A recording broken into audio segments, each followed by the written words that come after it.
दोस्तों आशा करता हूँ आप सब अच्छे होंगे और आगामी सीटेट एग्जाम जो कि 14 दिसंबर के लिए प्रस्तावित है इसकी तैयारी अच्छे से कर रहे होंगे। आज का वीडियो बहुत ज़्यादा इंपॉर्टेंट है जिसमें हम एनईपी यानी कि न्यू एजुकेशन पॉलिसी नई शिक्षा नीति 2020 के बारे में कॉन्सेप्ट्स यानी कि important fact and notes plus पिछले वर्षों में पेपर 1 और 2 में पूछे गए प्रश्नों को हल करेंगे। इस न्यू एजुकेशन पॉलिसी से पेपर 1 और 2 के सभी सेक्शंस में यानी कि जो 3, 4, 5 जो सब्जेक्ट आते हैं उन सभी में 1-2 प्रश्न हर बार पूछा जाता है। यानी कि अगर पेपर 1 की बात करें तो 2 से 3 क्वेश्चन यहाँ मिलेंगे, 2 से 3 क्वेश्चन न्यू एजुकेशन पॉलिसी से पेपर 2 में मिलेंगे। ठीक है, तो ये वीडियो कम से कम आपके लिए 2 से 3 अंक जरूर दिलाएगा, तो इसलिए वीडियो बहुत इंपॉर्टेंट रहने वाला है। तो चलिए बिना किसी देर के हुए वीडियो को शुरू करते हैं। लेकिन वीडियो शुरू करने से पहले अगर आप हमारे चैनल पर नए हैं तो प्लीज़ चैनल को सब्सक्राइब जरूर करें, और अभी तक अगर आपने हमारा टेलीग्राम चैनल ज्वाइन नहीं किया है तो लिंक डिस्क्रिप्शन में है, आप वहाँ से ज्वाइन कर सकते हैं। चलिए शुरू करते हैं। पहले हम फैक्ट्स के लिए कवर करेंगे और उसके बाद हम पिछले वर्षों में आए हुए प्रश्न पत्रों को पेपर्स के जो क्वेश्चंस हैं उनके लिए लगाएंगे। चलिए देखिए, पहला है कि नई शिक्षा नीति के निर्माण के लिए आपको पता होगा जून 2017 में इसरो के पूर्व प्रमुख जो रहे थे डॉक्टर के कस्तूरीरंगन की अध्यक्षता में एक समिति का गठन किया गया था।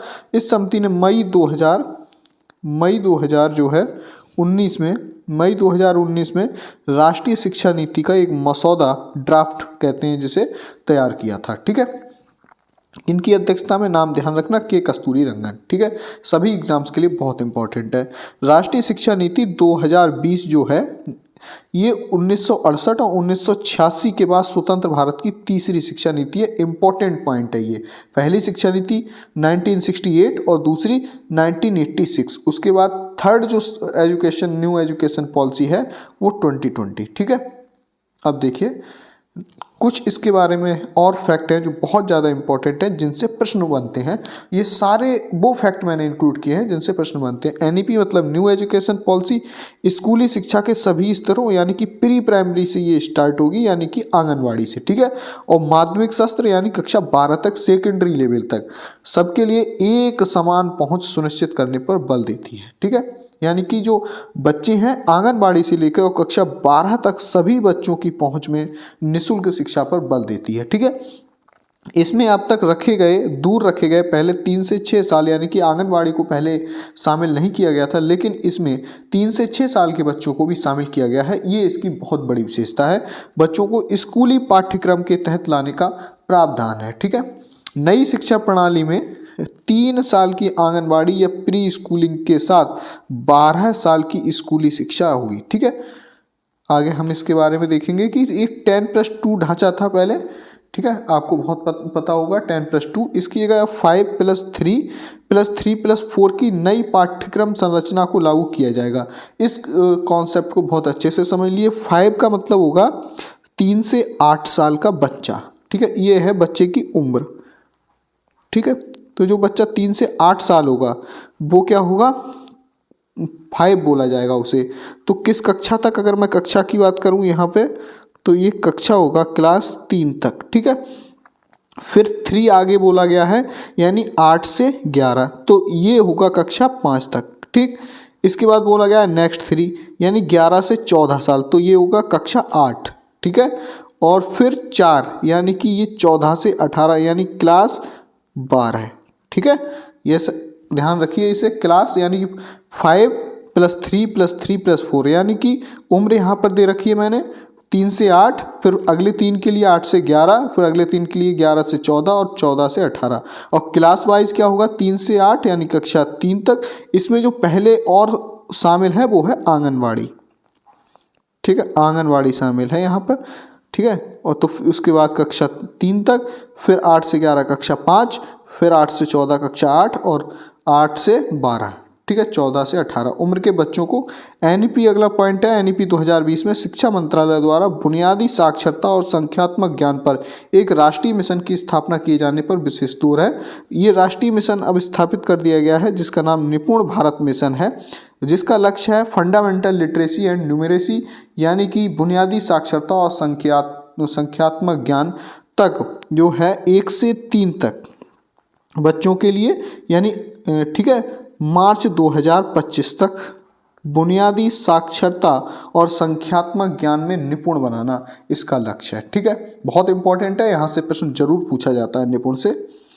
अगला देखिए कि स्कूल में छठी कक्षा से ही, कक्षा 6 से अब व्यवसायिक यानी वोकेशनल एजुकेशन शुरू हो जाएगी और इसमें इंटर्नशिप का प्रावधान भी शामिल किया जाएगा। ठीक है, एक नई एवं व्यापक स्कूली शिक्षा के लिए राष्ट्रीय पाठ्यक्रम एक NCFSI, ठीक है, 2020-21 NCERT द्वारा विकसित किया गया। इसकी आगे हम बात करेंगे। ठीक है, आगे देखिए कि इस नीति में कम से कम कक्षा 5 तक, अच्छा हो कि कम से कम कक्षा 8 तक, उससे आगे भी मातृभाषा, स्थानीय भाषा या क्षेत्रीय भाषा में ही शिक्षा का माध्यम बनाए रखने पर जोर दिया गया है। इनका कहने का मतलब है कम से कम प्रत्येक राज्य जो है, स्टेट, ये प्रावधान करेगा कि कम से कम कक्षा 5 तक और हो सके तो कक्षा 8 तक बच्चे की मातृभाषा, स्थानीय भाषा अथवा जो भी क्षेत्रीय लोकल लैंग्वेज होगी उसमें पढ़ाने पर जोर देगा। ठीक है, नई शिक्षा नीति में योगात्मक आकलन, सबमेटिव इवैल्यूएशन की जगह नियमित एवं रचनात्मक आकलन, फॉर्मेटिव इवैल्यूएशन, ठीक है, को अपनाने की परिकल्पना की गई है, जो अपेक्षाकृत अधिक योग्यता यानी कि बहुत ज़्यादा अच्छा है योगात्मक आकलन की तुलना में। सीखने के साथ साथ इसमें क्या होता है, शिक्षार्थी के विकास को बढ़ावा मिलता है। ठीक है, इसमें जो है परीक्षा नाम के शब्द को हटा दिया गया है। किसी भी तरीके का कोई भी एग्ज़ाम, शस्त्र परीक्षा या किसी भी तरीके का जो एग्ज़ाम है उसे नहीं होगा। सिर्फ और सिर्फ क्या होगा, फॉर्मेटिव इवैल्यूएशन। फॉर्मेटिव इवैल्यूएशन का मतलब होता है बेटा पढ़ाने के साथ साथ बच्चे में जो भी कमियां होती हैं उनका निराकरण करना या समाधान करना। ठीक है, इसके बाद है NEP 2020 के प्रमुख बिंदु में एक और बिंदु है कि नई एजुकेशन पॉलिसी 2020 का लक्ष्य ये सुनिश्चित करना है कि कोई भी बच्चा अपने जन्म या पृष्ठभूमि से जुड़ी परिस्थितियों के कारण ज्ञान प्राप्त करने और या सीखने का उत्कृष्टता प्राप्त करने के किसी भी अवसर से वंचित ना रहे। उनका कहने का मतलब है बच्चा कोई भी किसी भी सांस्कृतिक या आर्थिक या किसी भी पृष्ठभूमि से हो, लेकिन वो बच्चा न्यूनतम ज्ञान प्राप्त करने से वंचित ना रहे। ठीक है, यानी वो शिक्षा से वंचित, जो न्यूनतम शिक्षा है उससे वंचित ना रहे। ठीक है, अब हम कुछ प्रश्नों को करेंगे जो पेपर 1 और पेपर 2 में विगत वर्षों में पूछे गए हैं और इनकी अभी भी पूछे जाने की संभावना अत्यधिक है। तो देखिए, पहला प्रश्न है राष्ट्रीय शिक्षा नीति यानी कि NEP 2020 के अनुसार निम्नलिखित में से कौन सी सीखने या अधिगम के लिए एक अत्यावश्यक और अनिवार्य पूर्वापेक्षा है। तो ये पूर्वापेक्षा जो अभी आई थी वो है बुनियादी साक्षरता एवं संख्या ज्ञान। ठीक है, फंडामेंटल लिटरेसी एंड न्यूमरेसी। ठीक है, तो खेल और स्वास्थ्य ये नहीं है, गणन कौशल और सभी के लिए शिक्षा ये भी नहीं है। तो सही आंसर है दूसरा। क्वेश्चन नंबर 2 देखिए, राष्ट्रीय शिक्षा नीति 2020 प्रत्येक विषय में पाठ्यक्रम की विषय वस्तु को कम करने पर, ठीक है, विचार कर रही है, ताकि आपने देखा होगा जहां पहले 2 पेपर्स होते थे बोर्ड्स में जिस सब्जेक्ट के, अब वहां एक किया जा रहा है, यानी सिलेबस को कम करना और एग्जामिनेशन के पैटर्न को भी चेंज किया गया है। ठीक है, तो ये क्या है, क्यों किया गया है ऐसा कि परीक्षा में विद्यार्थियों को प्राप्तांकों को सुधारा जा सके, नहीं, उनको उद्देश्य ज़्यादा नंबर दिलाना नहीं है। ठीक है, आगे बढ़ते हैं। कक्षा में धीमी गति से सीखने वाले विद्यार्थियों को प्रदर्शन सुनाना, ये भी सही नहीं होगा। ठीक है, नेक्स्ट देखते हैं। पाठ्यक्रम को पूरा करने में शिक्षकों को भार को कम करना, ये भी निगेटिव कीवर्ड है, गलत होगा। ठीक है, विद्यार्थी रटकर सीखने से अलग वास्तविक समझ को और बढ़े। ठीक है, यानी कि जो रटने वाली प्रथा है इसको खत्म करना है, तो ये ऑप्शन सही होगा। वो चाहते हैं बच्चे रटकर ना सीखें बल्कि वो वास्तविक तरीके से, क्रिएटिव तरीके से सीखें। ये एक शब्द आएगा क्रिएटिव, सृजनात्मक। ठीक है, सृजनात्मक या रचनात्मक, इस तरीके से सीखें, ना कि रटकर। क्वेश्चन नंबर 3 देखिए, राष्ट्रीय शिक्षा नीति के अनुसार जो एक वर्ड आया था NCFSE का क्या मतलब है। तो इसका मतलब है national curriculum framework for school education. ठीक है, जो कि पहला ऑप्शन है कि national curriculum framework for school education. ठीक है, बाकी ऑप्शन गलत है। इस तरीके की फुल फॉर्म पूछी गई है। इसी तरीके से आपका एक होमवर्क है निपुण की, आपको फुल फॉर्म अच्छे से याद करनी है। National initiative for proficiency in reading with understanding and numeracy. ठीक है, इसको अच्छे से याद कर लीजिए। इन 2-3 जो फुल फॉर्म्स हैं यहाँ से भी प्रश्न पूछे गए हैं। क्वेश्चन नंबर 4 देखिए, निम्नलिखित में से कौन सा स्कूली शिक्षा का स्तर नहीं है। ठीक है, कौन सा स्टेज नहीं है जो राष्ट्रीय शिक्षा नीति 2020 में प्रस्तावित है। देखिए राष्ट्रीय शिक्षा नीति 29 जुलाई 2020 को घोषित की गई थी, ठीक है, आपको पता होगा। बाकी ये तो मैं पहले बता चुका हूँ। तो इसमें जो स्टेजेस हैं वो 5 साल तक, जिसे प्री प्राइमरी स्टेज कहेंगे, और अगली 3 है जिसे हम प्रीपरेटरी स्टेज कहेंगे, अगली 3 है जिसे मिडिल स्टेज कहेंगे, और अगली 4 है जिसे सेकेंडरी स्टेज कहेंगे, ठीक है। एजेस मैंने कक्षा तो बता ही दिया, तो 3 से 5, 5 से 8 और 8 से 12, ठीक है। तो फाउंडेशनल स्टेज, सॉरी, तो जो फाउंडेशनल स्टेज है इसको हम कहेंगे क्या, बुनियादी स्तर। प्रीपरेटरी स्टेज को कहते हैं हम प्रारंभिक स्तर, मिडिल स्टेज को मिडिल स्तर, और सेकेंडरी को सेकेंडरी। तो इसमें जो ऑप्शन नहीं है वो है प्राथमिक स्तर, ठीक है। तो प्राथमिक स्तर को शामिल नहीं किया गया है, तो यही प्रस्तावित नहीं है। क्वेश्चन नंबर 5 देखिए, राष्ट्रीय शिक्षा नीति ने किस पर जोर दिया है। कठोर पाठ्यक्रम बिल्कुल नहीं, लचीले पाठ्यक्रम पर जोर दिया है, ठीक है, ध्यान रखिए, लचीला। और कठोर का एक शब्द और प्रयोग होता है अनम्य, ठीक है। अब ये शब्द प्रयोग हो रहा है तो ये भी गलत होगा, अनम्य का मतलब होता है कठोर। योगात्मक आकलन बिल्कुल गलत है, बल्कि क्या होना चाहिए, रचनात्मक आकलन। परीक्षा केंद्रित शिक्षा शास्त्र गलत, क्या होना चाहिए, बालक केंद्रित, ठीक है, शिक्षा शास्त्र या बाल केंद्रित शिक्षा शास्त्र। तो सही आंसर होगा यहाँ पर बहुभाषिकता की शिक्षा, यानी कि उसकी मातृभाषा में या जो भी भाषा है उसमें शिक्षा देने का अवसर। क्वेश्चन नंबर 6 देखिए, राष्ट्रीय शिक्षा नीति 2020 के अनुसार प्राथमिक स्तर तक के बच्चों की शिक्षा के लिए किसको प्राथमिकता देनी चाहिए। तो ये तो मैंने बता ही दिया, मातृभाषा को, या कभी कभी मातृभाषा ही वैसे ज़्यादा आएगा, स्थानीय भाषा भी ऑप्शन हो सकता है, ठीक है, स्थानीय भाषा, तो हम उसे भी करेक्ट मानेंगे, ठीक है। क्वेश्चन नंबर 7 देखिए, NEP 2020 प्रस्तावित करती है कि 2025 तक एक प्राथमिक विद्यालय में सार्वभौमिक बुनियादी साक्षरता संख्यात्मकता प्राप्त करने को सर्वोच्च प्राथमिकता प्रदान करनी होगी। NEP 2020 के इस लक्ष्य को हासिल करने के लिए शिक्षा मंत्रालय द्वारा कौन सी परियोजना प्रारंभ की गई। मैंने बताया था, निपुण भारत मिशन प्रारंभ किया गया है, जिसका लक्ष्य है मार्च 2025 तक क्या हासिल करना, fundamental literacy and numeracy, FLN, यानी कि न्यूनतम साक्षरता और संख्यात्मक ज्ञान प्राप्त करना, ठीक है। और ये आंगनवाड़ी से कक्षा 3 तक संचालित है, ध्यान रखिए, आंगनवाड़ी से कक्षा 3 तक, ठीक। बस ये मोटी तौर पे इसकी बातें हैं। और FLN, सॉरी, निपुण की आप जो है फुल फॉर्म जरूर याद कर लीजिए, बस इतना ही इससे पूछा जाता है। निष्ठा पहले संचालित था, अब नहीं है, FLN इसके अंतर्गत आ गया। फंडामेंटल लिटरेसी और न्यूमरेसी एक दीक्षा, एक लर्निंग ऐप है, बनाया गया है, जिसमें बहुत सारी SCRT NCRT बुक्स भी अपलोड की गई हैं। 8 नंबर देखिए, राष्ट्रीय शिक्षा नीति किस पर विशेष बल देती है। विश्व स्तरीय आधारभूत संरचनाओं के विकास पर गलत, इसकी कोई बात नहीं होती। 100% रोजगार देने पर, यह भी गलत।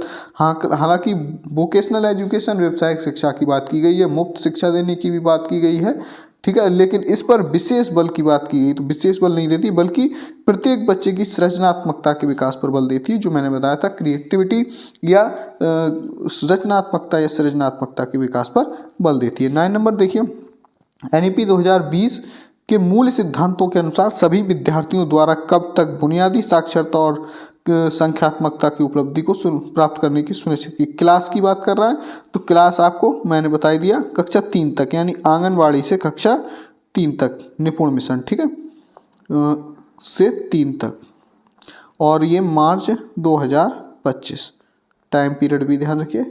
इसके बाद क्वेश्चन नंबर 10 है, राष्ट्रीय शिक्षा नीति 2020 अनुशंसा करती है कि गणित एवं परिकलन चिंतन पर विद्यालयों में अधिक बल दिया जाएगा, कब से, ठीक है। तो बुनियादी स्तर से, फाउंडेशनल स्टेज से ही देना है, ठीक है, मिडिल, प्राथमिक, मिडिल और इससे नहीं, ठीक है, क्योंकि FLN को ध्यान रखिए, फंडामेंटल लिटरेसी एंड न्यूमरेसी, जिसमें आंगनवाड़ी से शामिल किया गया है निपुण भारत मिशन, तो इनका स्तर है ये आंगनवाड़ी से ही जो है बुनियादी साक्षरता और संख्यात्मक ज्ञान की बात है। क्वेश्चन नंबर 11 देखिए, राष्ट्रीय शिक्षा नीति 2020 के अनुसार कक्षा 1 से पूर्व प्रारंभिक बाल्यावस्था अवधान एवं शिक्षा, ECCE, ठीक है, अर्ली चाइल्डहुड केयर एजुकेशन, ठीक है, इसे कहते हैं, का उद्देश्य क्या होना चाहिए। इसे एक तरीके से आंगनवाड़ी समझिए आप, यानी कक्षा 1 से पहले की जो कक्षाएं होती हैं उन्हें क्या कहते हैं, प्री प्राइमरी स्कूलिंग, ठीक है, प्री प्राइमरी स्कूलिंग यानी कि आंगनवाड़ी। अब इसका क्या उद्देश्य है जो पूछ रहा है कि विद्यार्थियों परकलन कौशल का विकास करना, मूल गणन कौशलों का विकास करना। देखिए, मूल गणन कौशल और संख्याओं के नाम लिखना सीखना, गिनती गुणन पहाड़ी सीखना, ये है तो शामिल, क्योंकि ये बहुत सूक्ष्म उद्देश्य हैं, ठीक है। जबकि सबसे व्यापक उद्देश्य, जो सबसे सटीक आंसर होता है, वो हमें सीटेट में काउंट करना होता है। तो सही सबसे सटीक आंसर होगा शिक्षार्थी में परकलन कौशलों का विकास करना। ये व्यापक उद्देश्य है, तो इसलिए व्यापक उद्देश्य वाला आंसर हमेशा सही होगा। पहला नंबर क्वेश्चन देखिए, राष्ट्रीय शिक्षा नीति 2020 के अनुसार देश भर में विभिन्न विषयों में ओलंपियाड और प्रतियोगिताएं क्या होंगी। इससे सीधा आंसर है कम, सरल या हतोत्साहित न होकर मजबूत होगी। ये तो आपको दिख ही रहा होगा, ठीक है। इसके बाद देखिए क्वेश्चन नंबर 13, राष्ट्रीय शिक्षा नीति 2020 के अनुसार गुणवत्ता शिक्षा प्रदान करने और बच्चों को सफल अधिगमकर्ता बनाने के लिए सबसे ज़्यादा महत्वपूर्ण क्या है। सबसे ज़्यादा महत्वपूर्ण है ये सीखना कि क्या सीखना है। बहुत इंपॉर्टेंट लाइन है कि ये सीखना क्या सीखना है। सीखना कहाँ से सीखना है, कैसे सीखना है, किससे सीखना है, ये कुछ इंपॉर्टेंट नहीं है। ये सीखना कि क्या सीखना है, ठीक है। क्वेश्चन नंबर 14 देखिए, राष्ट्रीय शिक्षा नीति 2020 के अनुसार सार्वभौमिक बुनियादी साक्षरता संख्यात्मक प्राथमिक विद्यालयों किस वर्ष तक हासिल की जानी, बताई दिया मार्च 2025। इसके बाद लास्ट क्वेश्चन है इस वीडियो का, राष्ट्रीय शिक्षा नीति 2020 के अनुसार एक शिक्षक को शिक्षण अधिगम प्रक्रिया के दौरान प्राइमरी स्कूल के बच्चों से संप्रेषण के लिए किस भाषा का प्रयोग करना चाहिए। केवल आ गया जहाँ जहाँ वो नेगेटिव कीवर्ड है तो वो सब गलत हो जाएंगे। वैसे भी हालांकि क्षेत्रीय भाषा में और का प्रयोग किया जा सकता है, लेकिन केवल आ गया इसलिए ये सीमित करते हैं। जो केवल या मात्र जैसे शब्द हैं वो उत्तर को सीमित करते हैं, इसलिए नेगेटिव कीवर्ड्स माने जाते हैं। तो ये कभी भी आंसर सही नहीं होगा। सही आंसर फिर होगा बच्चों की मातृभाषा का। आशा करता हूँ वीडियो आपको अच्छा लगा होगा। अच्छा लगा हो तो अगर अभी तक आपने हमारा चैनल सब्सक्राइब नहीं किया तो प्लीज़ सब्सक्राइब कीजिए। मिलते हैं नेक्स्ट वीडियो में, तब तक के लिए जय हिंद, वंदे मातरम।